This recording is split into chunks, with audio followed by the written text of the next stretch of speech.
नमस्कार दोस्तों, target with PS Parihar channel में आपका स्वागत है। जैसा कि आपको पता है कि इस चैनल के माध्यम से आप लोगों को विद्यार्थी जीवन से संबंधित सभी महत्वपूर्ण जानकारियाँ प्रदान की जाती हैं। चाहे वो नई भर्तियों के नोटिफ़िकेशन हो या भर्तियों से संबंधित कोई शासनादेश नियमावली हो या भर्तियों से संबंधित कोई हाई कोर्ट या सुप्रीम कोर्ट का ऑर्डर हो। उसी क्रम में आज के इस वीडियो में हम लोग बात करेंगे यूपी ट्रिपल एससी की नोटिस की। 2 नोटिस जारी हुई हैं। आरओ, एआरओ को लेकर के जो आज बहस हुई है उसको लेकर के चर्चा करेंगे कि क्या चीज़ें हो सकती हैं जो स्टे का ऑर्डर दिया है हाई कोर्ट ने। कौन-कौन सी भर्तियाँ इसकी लपेटे में आ सकती हैं, माइग्रेशन का जो विवाद चल रहा है और साथ में एक और बड़ी सूचना है बीपीएससी की, तो उसकी भी हम लोग चर्चा करेंगे। तो वीडियो को आप लोग लास्ट तक देखिएगा और सभी छात्र इस वीडियो को लाइक कर दें और चैनल को ज़रूर सब्सक्राइब कर लें, जिन विद्यार्थियों ने अभी तक चैनल को सब्सक्राइब ना किया। आगे बढ़ने से पहले एक सूचना है उन विद्यार्थियों के लिए जो विद्यार्थी बिहार बीएड एंट्रेंस एग्जाम की तैयारी कर रहे हैं। वे सभी अभ्यर्थी चक्षु प्रकाशन की इस जबरदस्त बुक को ले सकते हैं जिसे आप लोग यहाँ पर देख रहे हैं। ये संपूर्ण स्टडी गाइड है। इसमें आप लोगों को 8 सॉल्व पेपर मिल जाएंगे जिससे आप लोगों को आइडिया लग जाएगा कि बिहार बीएड का पेपर कैसा आता है। 2100 से ज्यादा बहुविकल्पीय प्रश्न है और सभी प्रश्नों की विस्तृत व्याख्या भी आपको इसी पुस्तक में मिल। कछुप प्रकाशन की ये बेस्ट बुक सभी कॉपी किताबों की दुकानों में मिल जाएगी और अगर आप लोग ऑनलाइन मंगवाना चाहते हैं तो उसकी लिंक मैंने डिस्क्रिप्शन बॉक्स और कमेंट बॉक्स दोनों जगह उपलब्ध करा दी है। आप लोग चाहें तो इसको ऑनलाइन भी मंगवा सकते हैं। बिहार बीएड की चक्षु प्रकाशन की और भी बहुत सारी पुस्तकें आती हैं, जैसे आप लोग यहाँ पर ये देख रहे हैं, अभी स्टडी गाइड देख रहे थे और इसी तरीके से इनका एक प्रैक्टिस सेट आता है जिसमें 20 प्रैक्टिस सेट, 8 शॉर्ट पेपर, 21 से ज्यादा प्रश्न इसमें भी मिलते हैं। इसकी भी लिंक मैंने डिस्क्रिप्शन बॉक्स में उपलब्ध करा दी। आप लोग चाहें तो इन दोनों बुक्स को मंगवा सकते हैं। चलिए शुरू करते हैं, बात करते हैं यूपी ट्रिपल एससी की। जो छात्र मेरा चैनल नियमित देखते हैं उनको पता होगा कि मेरे चैनल के द्वारा यूपी ट्रिपल एससी की भर्ती लोअर को लेकर के और एएसओ को लेकर के क्या जानकारी दी गई थी। मैंने आप लोगों से कहा था कि एएसओ में भी 400 450 से ज्यादा पद जुड़ेंगे निश्चित तौर पर और लोअर में लगभग 200 के आसपास पद जुड़ने हैं। और फाइनली जो सूचना है वो अभी एएसओ को लेकर के 100% सही साबित हुई है और एएसओ भर्ती का जो विज्ञापन है वो जारी हुआ था और इसकी आवेदन की प्रक्रिया अभी भी चल रही है। और उसके पहले ही विद्यार्थी देख लें, ये 929 पदों के लिए ये विज्ञापन जारी हुआ था और लिखा हुआ है कि 20 मार्च को इसका विज्ञापन जारी हुआ था। आवेदन प्रारंभ करने की तारीख 21 अप्रैल थी और ऑनलाइन आवेदन शुल्क जमा करने की लास्ट डेट 21 मई और शुल्क समायोजन की लास्ट डेट 18 मई है। तो जिन विद्यार्थियों ने आवेदन ना किया हो तो आवेदन कर लें। अभी हम लोग आरओ का जो कोर्ट अपडेट है उस पर भी हम लोगों को चर्चा करना है, तो आप लोग रुके रहिएगा, लेकिन देख लीजिए, नॉलेज आपको होना चाहिए। आप लोग फॉर्म डाले हो चाहे डाले हो। तो यहाँ पर एएसओ भर्ती को लेकर के बड़ी खुशखबरी ये दी गई है कि इसी भर्ती में 636, मैंने तो 400 साढ़े 400 आपको जानकारी दी थी, लेकिन अब जानकारी ये दी गई है कि इसमें 636 पद और जोड़े जा रहे हैं, क्योंकि नोटिफिकेशन में ही कहा गया था कि पदों की संख्या घट बढ़ सकती है। और यूपी ट्रिपल एससी की ये खासियत है, देखिए बड़ी अच्छी बात है। लोक सेवा आयोग तो नहीं बताता है, लोक सेवा आयोग से कई चीजों में यूपी ट्रिपल एससी बहुत आगे चला गया है। और जैसे पद जो जुड़ते हैं उसके बारे में नोटिस जारी करके बता देता है कि ये पद जुड़ गए और उससे विद्यार्थियों को थोड़ा सा मोटिवेशन मिल जाता है। लोक सेवक तो कभी नहीं बताता है जुड़ गए घट गए क्या हुआ, कोई मतलब ही नहीं है और रिजल्ट के साथ में ही कट ऑफ दे देता है। ये भी बहुत अच्छी बात है यूपी ट्रिपल एससी की। और यहाँ पर नीचे आप लोग देखिए, तो फिलहाल जिन विद्यार्थियों ने अभी आवेदन ना किया हो तो वो अभी भी आवेदन कर सकते हैं। पदों की संख्या अच्छी खासी हो गई है, इसमें कट ऑफ तो ज़्यादा पीटी जाता नहीं है क्योंकि ये स्पेशल भर्ती है, इसमें स्पेशल योग्यता की आवश्यकता होती है। अगर इसकी योग्यता के बारे में आप लोगों को जानकारी चाहिए तो मैं इसकी योग्यता के बारे में भी आपको जानकारी देख लीजिए। यहाँ पर ये योग्यता इसकी लिखी हुई है और इसकी योग्यता है ये सहायक सांख्यिकी अधिकारी, सहायक शोध अधिकारी के लिए भारत में विधि द्वारा स्थापित किसी विश्वविद्यालय से गणित, गणितीय सांख्यिकी, वाणिज्य, अर्थशास्त्र, सांख्यिकी में स्नातकोत्तर की उपाधि होनी चाहिए। ये चीज है। और इसके साथ में नंबर 2 पर प्लस डोएक द्वारा ओ लेवल का डिप्लोमा मान्यता प्राप्त संस्था या विश्वविद्यालय से कंप्यूटर विज्ञान में कम से कम 1 वर्ष का डिप्लोमा। यहाँ पर 2 चीजें हैं, देखिए, एक तो लिख दिया है कि ओ लेवल का डिप्लोमा हो यहाँ पर, या किसी मान्यता प्राप्त विश्वविद्यालय संस्था से कंप्यूटर साइंस में 1 साल का डिप्लोमा हो। बस यह योग्यता है। 21 से 40 के बीच की आयु हो आप लोगों की और आपने गणित, गणितीय सांख्यिकी या कॉमर्स, अर्थशास्त्र में अगर आपने स्नातकोत्तर की उपाधि प्राप्त किया है, यानी कि एमएससी या एमए किया है तो आप लोग इसके लिए आवेदन करेंगे, और लेकिन आप लोगों के पास ओ लेवल होना चाहिए। ओ लेवल के समकक्ष की बात तो खैर यहाँ पर नहीं की गई है स्पष्ट रूप से, लेकिन 1 साल का डिप्लोमा के बारे में जानकारी दी गई है। अगर आप ओ लेवल नहीं है तो 1 साल का अगर कंप्यूटर का डिप्लोमा तो भी आप लोग आवेदन कर सकेंगे। चलिए, एक तो बात ये हो गई यूपी ट्रिपल एससी, और ये यूपी ट्रिपल एससी की दूसरी नोटिस अवर अभियंता की जेई भर्ती की, उसके बारे में यहाँ पर ये जानकारी कि इसकी जो आंसर की जारी की गई थी 4 मई को आयोग की वेबसाइट पर। उक्त के क्रम में संबंधित अभ्यर्थियों को आयोग द्वारा सूचित किया था कि 4 मई 2026 को प्रोविजनल उत्तर कुंजी पर कोई आपत्ति हो तो वो आपत्ति दर्ज करा सकता है। उसके लिए लिंक वगैरह के बारे में जानकारी दी। चलिए बात करते हैं हाईकोर्ट के केस की। और आज अभी तक ऑर्डर तो अपलोड नहीं हुआ है, लेकिन बहुत सारे मैंने इसको लेकर के आप लोगों को जानकारी दी थी। सुबह की वीडियो में भी आप लोगों को जानकारी दी थी कि माइग्रेशन का विवाद था। पिछली जो सुनवाई हुई थी 4 तारीख को, उसमें उत्तर प्रदेश लोक सेवा आयोग ने ये माना था कि 25 ऐसे कैंडिडेट थे जिन्होंने मेंस दिया था, जिनके जो याची हैं उनसे भी कम नंबर थे। यानी कि जिन विद्यार्थियों के नंबर ज़्यादा थे, ये विद्यार्थी मेंस में नहीं बैठ पाते, और उनसे कम नंबर के ऐसे विद्यार्थी थे जो मेंस की परीक्षा में बैठे थे। यहाँ पर लिखा है 25 candidates who had secured lesser marks than the petitioner in preliminary examination were allowed to appear in the mains examination. बस यहीं से हाई कोर्ट बढ़ गया। हाई कोर्ट ने जो आज आर्गुमेंट हुआ, यहाँ पर जस्टिस अमिताभ कुमार और आलोक माथुर की बेंच थी, इन्होंने कोर्ट से बस केवल इतना पूछा कि आप ये बताइए कि आप लोग प्रीलिम्स में आरक्षण देते हैं कि नहीं देते हैं। तो इनका ये कहना था कि हम प्रीलिम्स में आरक्षण नहीं देते हैं, तो और हम लास्ट में आरक्षण देते हैं फाइनल में। तो इन्होंने कहा अगर आप आरक्षण नहीं देते हैं प्रीलिम्स, तो किस तरीके से ये जो कट ऑफ है ये कम जा रही है सामान्य वर्ग की। मतलब देखने में तो ऐसा प्रतीत होता है कि जैसे 40% ये आरक्षित कर दिया गया हो जनरल के लिए। अगर प्रीलिम्स में आरक्षण नहीं है तो सभी की कट ऑफ बराबर जानी चाहिए।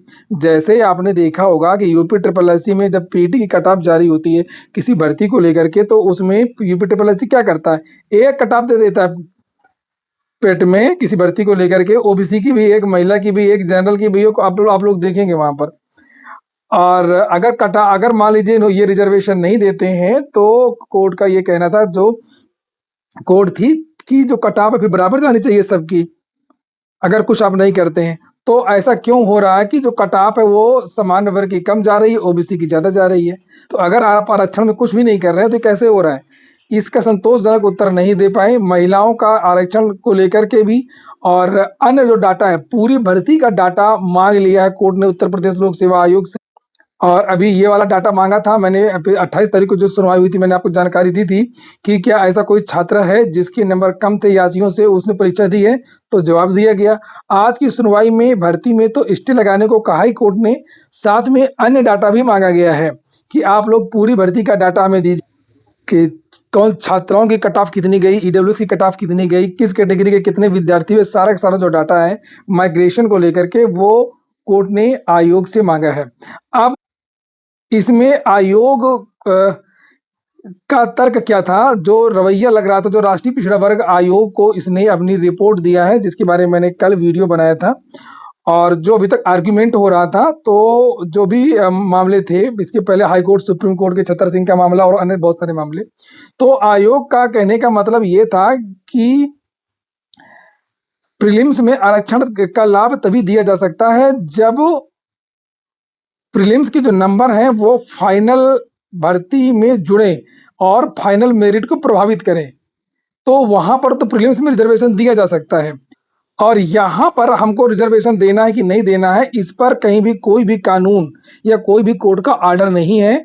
और ये उत्तर प्रदेश लोक सेवा आयोग का विवेकाधिकार है कि प्रीलिम्स जो स्क्रीनिंग टेस्ट होता है, भर्ती की प्रक्रिया का अंग नहीं है। जो सुटेबल कैंडिडेट इस भर्ती के लिए कौन होने चाहिए इसका चयन करता है, तो स्क्रीनिंग के लिए लोक सेवा आयोग के पास अधिकार है। ठीक है, क्या लोक सेवा आयोग मनमानी रूप से कुछ भी नियम बना सकता है? सोचने वाली बात है। अगर कोई कानून नहीं है, कोई हाई कोर्ट का आदेश नहीं है, सुप्रीम कोर्ट का आदेश नहीं है, राज्य सरकार का आदेश नहीं है स्क्रीनिंग परीक्षा को लेकर के, भर्ती प्रक्रिया को लेकर के, तो आरक्षण के लिए आदेश है, लोक सेवा को कहना है, लेकिन स्क्रीनिंग टेस्ट का नहीं है। ये उसके कहने का तात्पर्य था, जो भी आप लोगों ने भी देखा होगा व्हाट्सएप ग्रुप में तैर रहा था, वो जो राष्ट्रीय पिछड़ा वर्ग को भेजा इसने। तो उसका ये कहना था कि ये इसमें हमारा विवेकाधिकार है। तो विवेकाधिकार का मतलब क्या होता है कि आप किसी भी आरक्षित वर्ग के विद्यार्थी को नहीं लेना है, हमको 2 ही विद्यार्थियों को लेना है, हमको एक ही विद्यार्थी को लेना है। तो मनमानापन दिखाया, उसमें शक्ति का प्रयोग करने की बात। तो अब देखते हैं क्या होता क्या नहीं होता है। बहुत कुछ नहीं देखिए कहा जा सकता। कोर्ट के मामले में कोर्ट का हमने बहुत सारे मामले देखे हैं, एक मामला नहीं देखा है। मेरा तो बहुत तगड़ा अनुभव है। कोर्ट ऐसी करती हैं, डांटती हैं, डपटती हैं सचिव को, परीक्षा नियंत्रक को, कहीं किसी को तलब कर लेंगी, कहीं सचिव को तलब कर लेंगी, डांटेंगी, पूरी भर्ती प्रक्रिया को चेतावनी देंगी और बाद में आर्डर भी उन्हीं के पक्ष में आ जाता है। तो जब तक आर्डर ना आ जाए, ज़्यादा किसी को ना परेशान होने की आवश्यकता है और ना ज़्यादा किसी को खुशी मनाने की आवश्यकता है। बिल्कुल ना मनाइए खुशी। और एक तीसरी बात, कोई भी भर्ती सुप्रीम कोर्ट के पहले समाप्त नहीं होती है। सुप्रीम कोर्ट पर भरोसा रखिए, सुप्रीम कोर्ट ही तय करेगा कि ये भर्ती कहाँ जाएगी। तो भले ही अभी स्टे लगा दिया हो, डांट दिया हो, डपट दिया हो, मुंह लटका लिए हो सरकारी वकील, कुछ भी कर लिए हो, आप लोगों को लग रहा होगा अरे अरे बहुत बढ़िया बहुत बढ़िया, और पता लगा कि आर्डर भी ऐसा एक केस नहीं, आप लोग खुद ही देख रहे हैं। कौन सा केस अभी आज तक आए विद्यार्थियों के पक्ष में इस तरीके से? भाई जल्दी फल्दी नहीं आए, इक्का दुक्का भले ही आ गए हो एई वेई वगैरह वाले। तो अभी गंभीरता के परिचय दीजिए, कोई भी विद्यार्थी पैनिक ना हो, कोई भी चयनित हो या चयनित हो, और धैर्य का काम रख। अब इसमें हो क्या कह सकता है? एक तो मैंने बता ही दिया कि हो सकता है कि कुछ भी ना हो, अगर कुछ भी नहीं होगा तो मामला सुप्रीम कोर्ट जाएगा, तय होगा सुप्रीम कोर्ट से। दूसरा, अगर आदेश विद्यार्थियों के पक्ष में आता है, जैसे कि चर्चाएं चल रही, जैसा कि लग भी रहा है, तर्क विद्यार्थियों के बहुत पुख्ता है, तो प्रीलिम्स के जो रिजल्ट है वो रिवाइज हो सकता है। भर्ती कैंसिल होने के चांसेस बहुत कम है। दोबारा प्रीलिम्स की परीक्षा होने के चांसेस ना के बराबर हैं। यही जो प्रीलिम्स हुआ है, इसी के रिजल्ट रिवाइज हो सकता है। इसकी भी चांसेस 20 से 30% ही है। दूसरा, जितनी जनरल की कट ऑफ गई थी उतने तक पहुंचा करके जितने भी ओबीसी ईडब्ल्यूएस के जो विद्यार्थी हैं, और उन विद्यार्थियों को बुला करके मेंस करवाया जा सकता है कट ऑफ को बराबर। अगर रिजल्ट रिवाइज्ड होगा तब तो बहुत सारे जो विद्यार्थी जो मेंस दिए थे वो पूरी तरीके से बाहर हो जाएंगे। अगर एडिशनल लिस्ट निकलती है, कुछ और ओबीसी ईडब्ल्यूएस विद्यार्थियों को बुला करके नया मेंस करवाया जाएगा, तो ये दूसरी बात हो सकती। या इन विद्यार्थियों को, जिन विद्यार्थियों के साथ में गलत हुआ है, जो याची हैं, इनको अगली भर्ती का लॉलीपॉप दिया जा सकता है कि इन विद्यार्थियों को अगली जो आने वाली भर्ती आरक्षण में सुधार किया जाए और अगली बार से ऐसी गलती ना हो, और इन विद्यार्थियों को अगली भर्ती में उम्र सीमा में छूट और अन्य मौकों में छूट दिया। नोटिफिकेशन रद्द नहीं होना चाहिए। हालांकि विद्यार्थियों ने नोटिफिकेशन को चैलेंज किया है, लेकिन मुझे ऐसा लगता नहीं। और कौन कौन सी भर्तियां लपेटे में आ सकती हैं? ये जितनी भी भर्तियां हैं, देखिए एई का मैटर तो इससे पहले का है, वो तो चल ही रहा है, डबल बेंच चला गया है। एग्रीकल्चर की वैकेंसी है, पीसीएस 2024 भी है इसके लपेटे में, भले ही कंप्लीट हो गई है, 25 तो पूरी तरीके से इसमें है। तो आरओ एआरओ पीसीएस 24 और 25, एई और एजी, ये सारी की सारी जो भर्तियां हैं इसके लपेटे। अगली सूचना है बीपीएससी टीआरई 4 का जो धरना प्रदर्शन हो रहा था, उसकी तस्वीरें हैं। ये आप लोग देख सकते हैं, तस्वीरें आपको विचलित भी कर सकती हैं। और ये विद्यार्थी बीपीएससी टीआरई 4 के विज्ञापन की मांग कर, लेकिन विद्यार्थियों का जो ये आंदोलन है ये चलता रहा है आज पूरे दिन। सियासत भी गर्मा गई है, देख सकते हैं आप लोग, सारी जो न्यूज है सब में ये खबर आ रही है। टीआरई मांग को लेकर के प्रदर्शन कर रहे भर्तियों पर सम्राट सरकार की पुलिस के लाठीचार्ज के बाद सियासत गर्मा गई है। तो विद्यार्थी थोड़ा सा भूल भी गए थे, हालांकि इसके पहले भी लाठियां चली थी, लेकिन विद्यार्थी थोड़ा सा भूल गए थे कि बीजेपी की सरकार आ गई है। और बीजेपी की सरकार इसी तरीके से जब कोई छात्र आंदोलन करते हैं तो ये सरकार यही करती है इन छात्रों के साथ में। ये देखिए खुरपेच, ये बड़े अच्छे कमेंट करते रहते हैं। बीपीएससी टीआरई 4 का नोटिफिकेशन जारी करने के लिए धरना देने आए छात्र को बेहोशी आने पर उसको सीपीआर देती बिहार पुलिस। बिहार पुलिस की ऐसी मानवता देख करके हृदय और गुर्दा दोनों पसीज गया। ये देखिए किस तरीके से दौड़ा दौड़ा करके विद्यार्थियों पर लाठीचार्ज हुआ है आज। ये देखिए, ये नहीं करना चाहिए। ये देख सकते हैं आप लोग, ये देख सकते हैं आप लोग, ये नहीं करना चाहिए। फिलहाल आप लोग क्या कहेंगे इस पर? ये हो गया आज का वीडियो आपको अच्छा लगा हो, कोई काम का हो तो लाइक अवश्य कर दें। जिन छात्रों ने चैनल को सब्सक्राइब ना किया हो, सब्सक्राइब कर लें। पूरा वीडियो सुनने के लिए बहुत बहुत